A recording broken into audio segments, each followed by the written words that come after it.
आज का अखबार। नमस्कार, लेट्स माइक में आपका स्वागत है। आज का अखबार के साथ मैं राखी जैन। यहाँ हम देश दुनिया के सबसे बड़े और विश्वसनीय अखबारों से चुनते हैं वो रिपोर्ट्स जो सिर्फ खबर नहीं, आपकी समझ और सोच को गहराई देती हैं। द न्यूयॉर्क टाइम्स से प्रकाशित लेख में एक इमिग्रेशन वकील बताती है कि ट्रंप प्रशासन की सख्त और अचानक बदली नीतियों ने उनके सैकड़ों क्लाइंट्स की जिंदगी कैसे तहस नहस कर दी है। ये लेख सिर्फ एक नीति की चर्चा नहीं करता, बल्कि उस डर, अनिश्चितता और अन्याय को सामने लाता है जो आज अमेरिका में कई प्रवासी, खास तौर पर शरण लेने वाले महसूस कर रहे हैं। लेख की शुरुआत वकील के उस दर्द से होती है जब उन्हें अपने उन क्लाइंट्स को फोन करके बताना पड़ा कि उनकी शरण की केस फाइलें अनिश्चित काल तक रोक दी गई। ये वो लोग हैं जो अपने देशों में राजनीतिक हिंसा, तानाशाही, नस्लीय सफाया, धार्मिक उत्पीड़न या यौन अल्पसंख्यक होने की वजह से जान बचाकर अमेरिका आए। कई लोग रूस, मिस्र, चीन, Darfur, Pakistan, Tunisia, Venezuela, Honduras जैसे देशों से हैं और खासकर बड़ी संख्या अफगान नागरिकों की है जिन्हें तालिबान राज्य के बाद सुरक्षा की तलाश में शरण लेनी पड़ी। लेकिन एक अफगान शरणार्थी द्वारा हाल ही में 2 नेशनल गार्ड सदस्यों पर गोली चलाने की घटना के बाद ट्रंप प्रशासन ने पूरे सिस्टम पर रोक लगा दी, जैसे एक व्यक्ति का अपराध पूरे समुदाय की सजा बन गया हो। राष्ट्रपति ट्रंप ने तुरंत घोषणा कर दी कि अफगानिस्तान से आए हर शख्स की जांच दोबारा हो और यूएससीआईएस ने अफगानों से जुड़े सभी इमिग्रेशन मामलों को रोक दिया, यहां तक कि शादी, परिवार मिलन और वीजा तक। टाइम्स का लेख बताता है कि सिर्फ अफगान नहीं, 19 अन्य देशों जिनमें Somalia, Yemen, Iran, Burma, Libya, Cuba, Chad, Sudan, Togo, Venezuela जैसे नाम शामिल हैं। यहाँ के लोगों के ग्रीन कार्ड और नेचुरलाइजेशन तक रोक दिए गए हैं, यानी जिनके पास वैध स्टेटस है वो भी डर में हैं। क्या उनका ग्रीन कार्ड छिन जाएगा? क्या वर्क परमिट रद्द होगा? क्या वो अपने अमेरिकी बच्चों से अलग कर दिए जाएंगे? लेख में एक अफगान क्लाइंट का उदाहरण भी दिया गया जो आईसीई ऑफिस में एक नियमित मुलाकात के लिए गया और वहीं से हिरासत में ले लिया गया।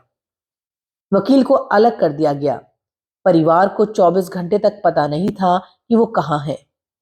इस तरह की कार्रवाइयां पूरे समुदाय में गहरी दहशत पैदा कर रही हैं। अंत में न्यूयॉर्क टाइम्स ये जोर देता है कि किसी एक व्यक्ति के अपराध की सजा पूरे समुदाय को देना न्याय, मानवाधिकार और अमेरिकी मूल्यों के खिलाफ है। Let's mike. आज का अखबार। असालाइन प्रक्रिया रोकना न सिर्फ अनैतिक है, बल्कि ये अमेरिका की उन अंतर्राष्ट्रीय जिम्मेदारियों का उल्लंघन भी है जो होलोकॉस्ट के बाद दुनिया ने मिलकर तय की थी कि उत्पीड़ित लोगों को पनाह दी जाएगी, ना कि उन्हें दंडित किया जाएगा। कुल मिलाकर लेख बताता है कि ट्रंप प्रशासन की ये नीतियां न सिर्फ लोगों की जिंदगी में भय और अराजकता फैला रही हैं, बल्कि अमेरिका के न्याय और मानवीय मूल्यों की नींव को भी चुनौती दे रही हैं। द गार्जियन में प्रकाशित फीचर बताता है कि फ्रेंच गयाना दक्षिण अमेरिका में अमेजन के बीचों बीच बसा वो टुकड़ा है जो भले ही भौगोलिक रूप से ब्राजील और सूरीनाम से जुड़ा हो, लेकिन राजनीतिक रूप से पूरी तरह फ्रांस और यूरोपियन यूनियन का हिस्सा है। यही वजह है ये इलाका एक अजीब विरोधाभास बन गया है, जहां एक और यूरोप का सबसे बड़ा स्पेस पोर्ट है, जहां से ऐसे सैटेलाइट छोड़े जाते हैं जो दुनिया के तापमान, जंगलों की कटाई और प्रदूषण की निगरानी करते हैं, और दूसरी ओर उसी जंगल के नीचे अवैध सोना खनन हो रहा है जो पारे की भारी जहरीली मात्रा से स्थानीय लोगों, नदियों और जंगल को तबाह कर रहा है। फ्रांसीसी सेना, गेंडार्म और फॉरेन लीजन की टीमें पिछले 20 साल से ऑपरेशन हापी के तहत जंगलों में इन ब्राजीलियन सोना खनिकों गम्पी पैरोइस का पीछा कर रही हैं। लाखों यूरो खर्च हो चुके हैं, लेकिन नतीजा वही, ढूंढो, दौड़ाओ और जब्त करो और फिर वही दोहराओ। कारण है मारोनी नदी जो सूरीनाम और फ्रांस की सीमा बनती है। नदी के उस पार सूरीनाम में खुली छूट, उपकरण, पारा और सोने का कारोबार, कोई रोक टोक नहीं। और इस पर फ्रांसीसी कानून, जहां हर जहरीली बूंद पर सख्त नियम है। इसका नतीजा ये है कि फ्रांस चाहे जितनी गश्त बढ़ा ले, खनिक 2 दिन बाद फिर वापस आ जाते हैं। सबसे बुरा असर पड़ रहा है अमेज़न की मूल आबादी, खासकर वायाना समुदाय पर, जिनकी नदियां पारे से दूषित हैं, मछलियां जहरीली हो चुकी हैं और बच्चों पर न्यूरोलॉजिकल नुकसान साफ दिख रहा है। फ्रांसीसी अदालत ने इन समुदायों ने सरकार पर मुकदमा भी किया है कि वो उन्हें सुरक्षित पानी और भोजन देने में असफल रही है। उधर कोरू स्पेस कोर्ट से यूरोप के रॉकेट अंतरिक्ष में उड़ान भरते रहते हैं और वैज्ञानिक अमेज़न के पेड़ों को मापते रहते हैं कि जंगल कितना कार्बन सोख पा रहे हैं।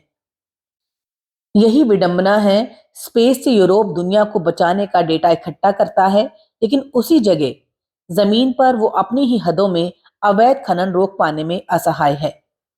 फ्रेंच गयाना इस मायने में यूरोप की उस सीमा का प्रतीक बन गया है जहां पर्यावरण, उपनिवेशवाद की विरासत, गरीबी, सुरक्षा और वैश्विक राजनीति की सारी जटिलताएं एक जगह इकट्ठा दिखती हैं। बीबीसी हिंदी में प्रकाशित लेख में ये समझाने की कोशिश की गई है कि इंसान और कुत्ते का रिश्ता इतना गहरा क्यों है और इसके पीछे विज्ञान क्या कहता है। लेख बताता है, भले आज कुत्ते हमारे घरों का हिस्सा लगते हों, लेकिन उनके पूर्वज बेहद ताकतवर और जंगली भेड़िए थे। वैज्ञानिकों के मुताबिक करीब 20 से 40 हजार साल पहले इंसान और भेड़िए के बीच एक अनोखा रिश्ता शुरू हुआ। कुछ भेड़िए इंसानी बस्तियों के आवाज बचा कुचा खाना खाने लगे और इंसानों ने देखा कि कम डरने वाले भेड़िए सुरक्षा में भी मदद करते हैं। धीरे धीरे भेड़िए इंसानों के साथ रहने लगे और पीढ़ी दर पीढ़ी अधिक शांत, मिलनसार और सहयोगी होते गए। यही गुण आगे चलकर कुत्तों की नस्लों में बदल गए, जिनमें आज सैकड़ों तरह की विविधता मौजूद है। लेख ये भी बताता है कि कुत्तों को इंसानों ने सिर्फ साथी नहीं, बल्कि सहयोगी जानवर के रूप में विकसित किया। कभी गुफाओं की रखवाली, कभी शिकार में मदद, और आज वो गाइड डॉग और सिक्योरिटी डॉग जैसे आधुनिक काम करते हैं। लेकिन समय के साथ एक बड़ा बदलाव ये आया कि कुत्ते इंसानी परिवार का हिस्सा बन गए। 19वीं और 20वीं सदी के पालतू जानवरों के कब्रिस्तानों के अध्ययन से पता चलता है कि लोग कुत्तों को पहले दोस्त कहते थे, लेकिन बाद में परिवार का सदस्य मानने लगे। कई लोग तो परलोक में भी कुत्तों के लिए जगह मानने लगे, यानी भावनात्मक रिश्ता बेहद गहरा हो चुका था। अब सवाल यह है कि कुत्ते हमें इतने प्यारे क्यों लगते हैं। लेख इसके पीछे भी विज्ञान बताता है। रिसर्च कहती है कि 8 से 12 हफ्ते की उम्र में पिल्ले सबसे क्यूट दिखते हैं। ये वो समय होता है जब उन्हें सबसे ज्यादा देखभाल की जरूरत होती है और इंसानों का मन उनसे जल्दी जुड़ जाता है। कुत्तों ने अपनी आंखों के आसपास ऐसी मांसपेशियां भी विकसित कर ली हैं जो उन्हें मासूम, भावुक चेहरा दिखाने में मदद करती हैं और इंसान तुरंत उनकी तरफ खिंच जाते हैं। वैज्ञानिकों ने तो कुत्तों के दिमाग की स्कैनिंग में पाया है कि उन्हें इंसानों की खुशबू सबसे ज्यादा खुशी देती है, यानी ये प्यार एक तरफा नहीं बल्कि दोनों तरफ से है।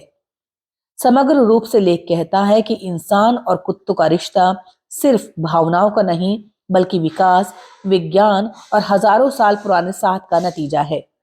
यही वजह है कि कुत्ते हमें इतने अपने लगते हैं और शायद हम भी उन्हें उतना ही। आज का अखबार में फिलहाल इतना ही। देखते रहिए, सुनते रहिए लेट्स माइक। नमस्कार। आप सुन रहे थे let's mike more than radio. Follow कीजिए हमें हमारे सोशल मीडिया प्लेटफॉर्म्स पर। It's time for news. It's time for more than radio. Presenting the first radio news app, Let's Mic. Let's Mic, a news-based app on your phone where you get to watch and listen news, talk shows, interviews, radio show podcasts. On Let's Mic, you get all relevant information of TV, print, radio, podcast, and digital. Let's Mic talks about every segment of life.